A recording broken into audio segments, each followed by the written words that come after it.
there's no way we're going to get through this conversation without talking about AI, I'm sure. And love that you bring up the Great Ignore, right? Like, huge, massive fan of Mark Kozlow and kind of what he's doing as well too.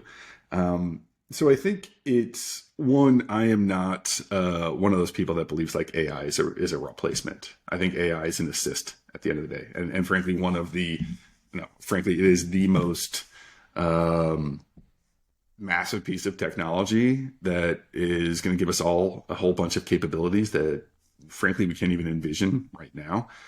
But truly, for me, it's really about assisting kind of like with the mundane right now. So assisting with research, assisting with analysis across, a modality of communication channels.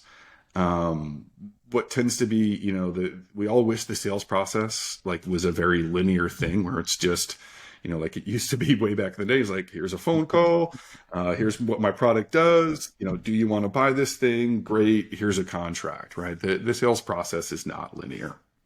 It is a bunch of unstructured conversations that happen over, many different channels, from, phone to email to social to text to carrier pigeon, what the heck ever. Like, there are a whole different bunch of places where, those communications can happen.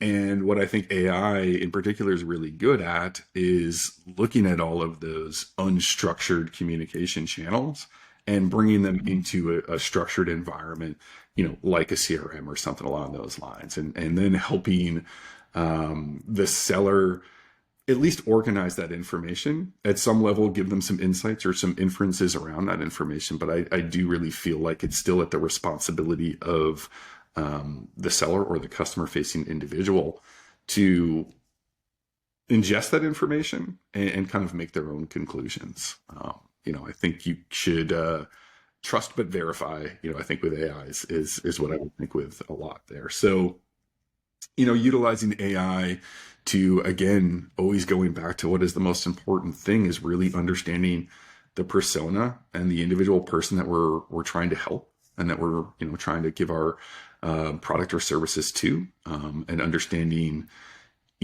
who else around them could be involved in this process that could help drive this particular deal or situation forward, and really helping people tie together both their challenges, and really tying those to your value props as well too.